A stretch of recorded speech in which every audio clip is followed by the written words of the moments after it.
You're squeezed tight against 5 other baby sharks inside your mother's body. Each of you is already 6 inches long with razor-sharp teeth. Your brother next to you keeps bumping into you, testing if you're weak enough to eat. But here's the terrifying part, only half of you will make it out alive. Your biggest sister suddenly lunges at the smallest brother. Crunch! His screams echo inside your mother's body as she tears him apart. Blood fills the water around you. You watch in horror as she devours him piece by piece, growing stronger while you grow weaker from fear. You curl your tiny fins around yourself, trying to look bigger, stronger, more dangerous. Whoosh! Suddenly you're blasted out into the open ocean. The water is ice cold and filled with shadows. You spin around, gasping, looking for your mother, but she's already swimming away without even looking back. No protection, no guidance, just you, alone, in the most dangerous ocean in Earth's history. 3 of your siblings made it out alive. The other 2 are still digesting in your sister's stomach. Everything is trying to kill you. Then you see it. 2 glowing eyes in the darkness below, watching you like twin moons of death. They don't blink, they don't move, they just stare. The creature attached to those eyes is completely hidden in the shadows, but you can sense its massive size. It's been there the whole time, studying you, deciding if you're worth the effort to kill. Your mouth falls open in terror, and that's when you discover something incredible about yourself. 2 completely different sets of teeth line your jaws. Razor-sharp daggers in front, bone-crushing molars in back. You have no idea what they're for, but right now they feel like your only hope. The eyes begin to rise from the depths. Whatever's down there is coming up to investigate you more closely. Panic floods your system as you realize you have 2 choices: hide like prey, or act like the predator you were born to be. A small fish darts past you, fleeing from the approaching nightmare below. Your stomach screams with hunger. You haven't eaten since, well, ever. But more importantly, you need to send a message to those watching eyes. I'm not helpless. You lunge at the fish, but terror makes you clumsy. You miss completely, spinning through the water like a broken toy. The glowing eyes seem to brighten with interest, or maybe amusement. You just made yourself look like easy prey. The fish circles back, probably thinking you're harmless. Big mistake. This time you force yourself to be calm, patient. You wait until it's close enough to smell, then strike with surgical precision. Snap! Your dagger teeth punch through its scales like needles through silk. Crunch! Your crusher teeth pulverize its spine in one devastating bite. Blood explodes into the water around you, and suddenly everything changes. The taste of blood fills your mouth, and suddenly you understand. You're not just a survivor, you're a killer. 3 weeks in, time passed by miserably, but you've figured out you're basically a swimming Swiss Army knife. You spot a crab scuttling along the bottom. Perfect target. You dive down, but this time you're smarter. You wait. You watch. You learn its pattern. Strike. Your sharp teeth punch through its shell like it's made of paper. Your flat teeth crush the meat inside. The crab tries to fight back with its claws, but you twist your whole body, ripping off chunks of flesh. It's brutal, it's efficient, it's survival. But then you see something that makes your blood freeze. Another baby Hybodus, just like you, swimming straight toward your hunting ground. For a moment, the cannibalistic instincts kick in. You could attack, you could eat him. That's when you both spot the real threat, a marine reptile the size of a school bus, heading straight for both of you. Its neck is longer than your entire body, lined with teeth that could swallow you whole. Suddenly, eating your cousin doesn't seem so important. You both dart in the same direction, your dorsal spines scraping against each other as you squeeze through a gap in the rocks. The massive predator crashes into the stone behind you, its frustrated roars shaking the entire reef. You and your cousin look at each other. Enemy or ally? In this ocean, the answer changes every second. As you kept fighting with your cousins and the other dangers of the ocean, 2 years have passed. Your body is transformed into something magnificent and terrifying. You're now 4 feet of pure muscle and weaponry. Your dorsal spines have grown tall and sharp like medieval lances, casting intimidating shadows as you glide through the water. The head horns that were once tiny bumps now jut forward like a bull's, ready to ram and gore. Your dual-toothed system has become a precision-killing machine, dagger teeth gleaming like polished blades, crusher teeth built like stone hammers. Every scar on your hide tells a story of survival. Your movements are no longer the clumsy thrashing of a baby. You cut through water like a living torpedo, silent and deadly. That's when you encounter the ruler of these waters, a massive Leadsichthys, a bony fish the size of a blue whale.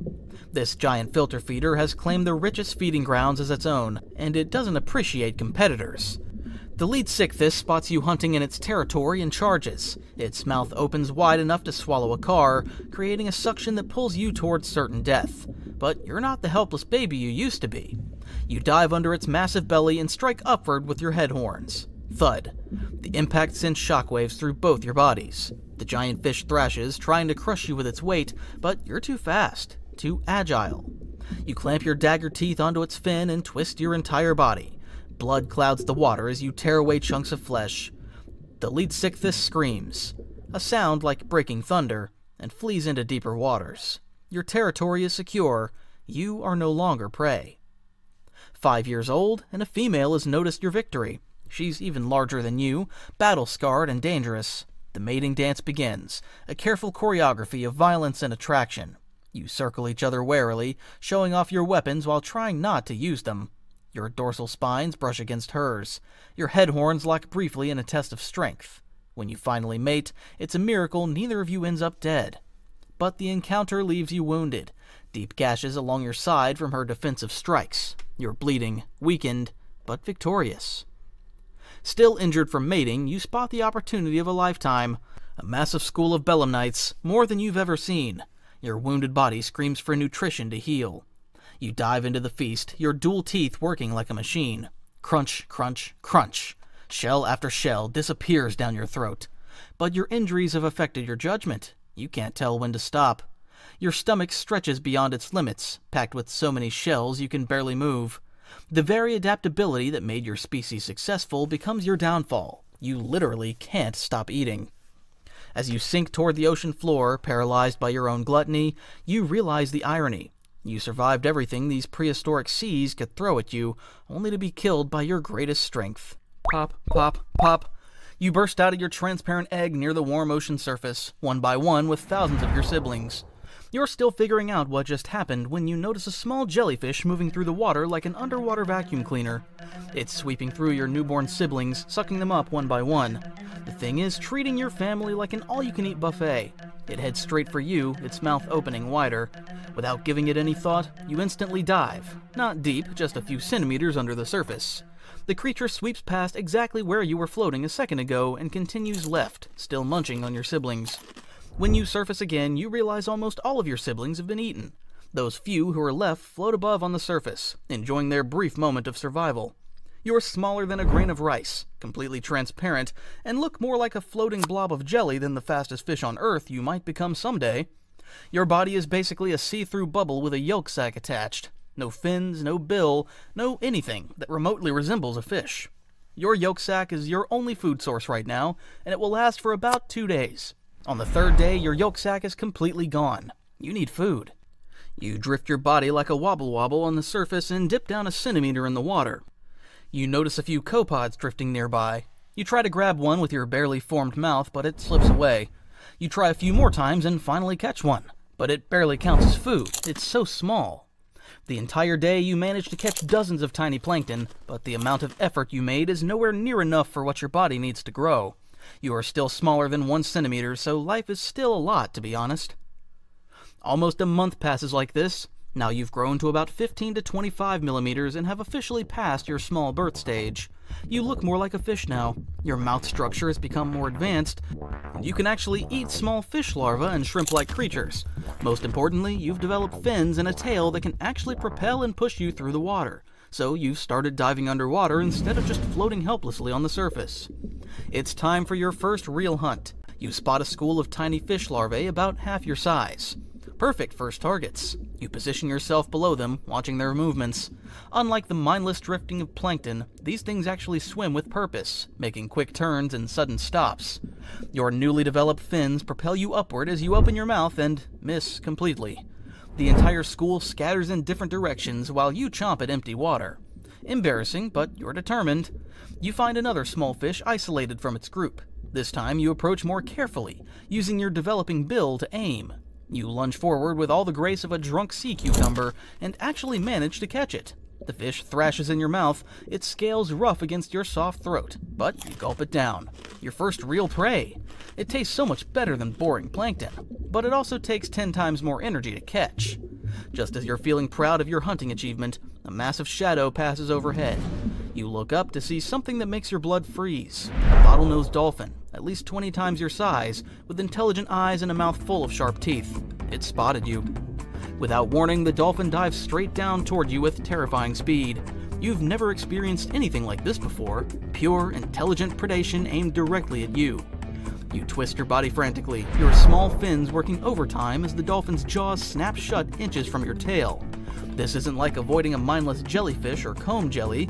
This thing is actively hunting you, calculating your movements, predicting where you'll go next. You dart left, the dolphin follows. You dive deeper, it follows. You surface rapidly, and it's still right behind you, clicking and whistling as if it's enjoying the chase. For the first time in your short life, you understand what real death looks like. In desperation, you attempt something you've never tried before: real speed. You pump your tail as fast as possible, trying to access that legendary sailfish velocity you're supposed to inherit. But your body isn't ready. Instead of graceful acceleration, you spin out of control, tumbling through the water like a broken torpedo. The dolphin, apparently amused by your pathetic escape attempt, loses interest and swims away to bully another small fish. I mean, yeah, the dolphin was just playing with you, otherwise you would have died already. Over the next few weeks, you become obsessed with speed. You see an adult sailfish in the distance moving like an underwater bullet and think, I can totally do that. You position yourself like you've seen the adults do, build up momentum, angle your body perfectly, and wham! You crash headfirst into a coral formation so hard that small fish scatter in all directions. Okay, that was just practice, you tell yourself. You try again, this time aiming for open water. You pump your tail with everything you've got, and for a moment, you actually feel fast. Then your elongated body starts wobbling like a broken torpedo. You spin out of control, tumbling through the water until you slam into a rock wall. A hermit crab pokes its head out and gives you the most judgmental look you've ever received. Frustrated, you quit the shit for today. One day, while desperately hunting near a coral reef, you witness something amazing. An adult tuna, sleek and powerful, approaches a school of small fish. Instead of chasing them chaotically like you do, it does something different. It slashes through the school with its tail, stunning several fish, then loops back to collect the disoriented prey. It's elegant, efficient, and devastatingly effective. You decide to try this slash and grab technique yourself. You find a small school of fish and approach with what you think is expert precision. You swing your developing bill sideways through the school, hoping to stun them like the tuna did. Instead, you completely miss the school, overbalance from your own momentum, and crash face first into a sea anemone. The stinging tentacles leave painful welts across your face while the fish you were hunting swim away, probably laughing. You try again with another school.